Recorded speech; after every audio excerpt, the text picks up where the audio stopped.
اللہ کی عبادت کریں، عبادت سے برکت آتی ہے۔ حضرت ابو ادریس خولانی رحمت اللہ علیہ حضرت معاذ بن جبل کے شاگرد تھے، تابعی تھے، تابعی بزرگ تھے۔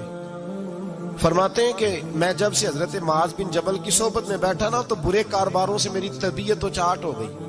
کئی کاروبار میں دیکھتا تو جھوٹ بولنا پڑتا، اس میں بڑا کچھ کرنا پڑتا تو مجھے ڈر آتا۔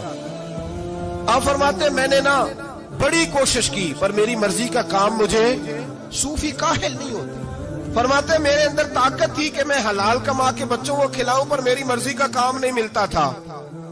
حد ہو گئی۔ اور جب انسان نیکی کی طرف آتا ہے تو کچھ نہ کچھ آزمائشیں ضرور آتی ہیں، یہ پکی بات ہے، پکی بات۔ جب وہ غلط ملت کر رہا ہوتا ہے تو اس کو لگتا ہے سارا کچھ صحیح ہے، جب سیدھا ہوتا ہے تو بہت ساری پریشانیاں بھی ضرور آتی ہیں، یہ مزاج ہے دین کا۔ آپ فرماتے ہیں میں پریشان رہنے لگا، حالات خراب ہونے لگے، آزمائش سخت ہونے لگی، کاروبار بند ہو گیا، کام ہی کوئی نہیں ملتا تھا۔ میری بیوی ناراض رہنے لگی، ہلکا ہلکا تو اس نے مجھے کہنا شروع کیا، پھر جلال میں آ گئی، اور ایک دن مجھے کہنے لگی اگر آج نانا کچھ لے کے آئے تو بچے لے کے میکے چلی جاؤں گی۔ آپ فرماتے ہیں میں بڑا پریشان ہوا، نکل گیا فجر پڑھ کے کام کی تلاش میں۔ میں نے ظہر تک تلاش کیا لیکن مجھے کام نہ ملا۔ آپ فرماتے ہیں نہر فرات کے کنارے تپتی ہوئی ریت پہ میں بیٹھا تھا تو میرے دل میں خیال آیا بندوں کی مزدوری نہیں ملتی تو آج اللہ کی نہ کر لیں، آج اللہ کی مزدوری نہ کریں۔ آپ فرماتے ہیں میں نے گرم ریت سے تیمم کیا، وضو کیا وہیں فرات، اور گرم ریت پہ کپڑا بچھایا تو نفل پڑھنے شروع کر دی، زور سے اثر تک نفل پڑھے، زور سے۔ چلے میں ایک دعا کرتا ہوں، آپ آمین کہنا۔ اللہ کرے کہ ہم مغرب کے بعد والے نفل ہی پڑھنے شروع کر دیں۔ نبی کریم سید عالم صلی اللہ تعالی علیہ وآلہ وسلم کے غلاموں کا حال دیکھے، عبادت کا حال دیکھے۔ فرماتے میں نے کہا آج اللہ کی مزدوری کر، زور سے اثر تک نفل پڑھے گرم ریت پہ، اور جب اثر ہوئی نا تو میں نے اپنے رومال میں نا تھوڑی سی ریت باندھ لی۔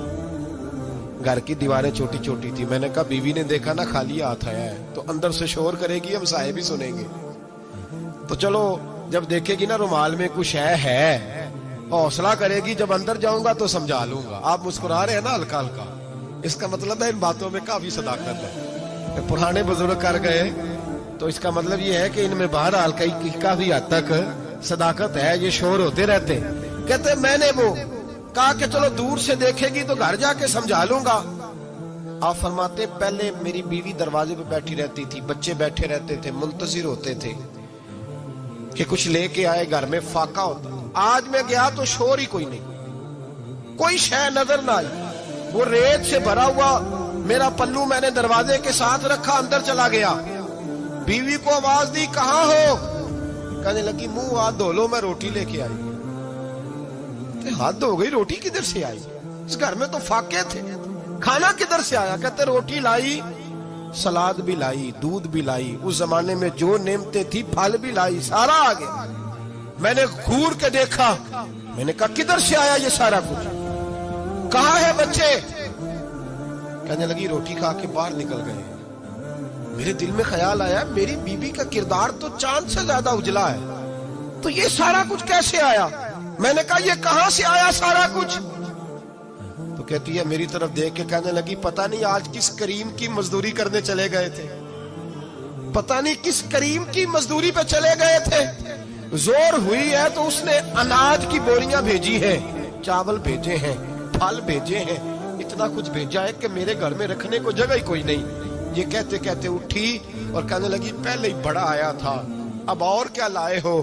آپ فرماتے میں سکتے میں تھا، اس نے جا کے میرا رومال جو کھولا، میں ریت لایا تھا، رب کریم نے ہیرے بنا دیے، وہ ہیرے بن گئے۔ آپ فرماتے کہنے لگی کس کریم کی مزدوری پہ گئے تھے؟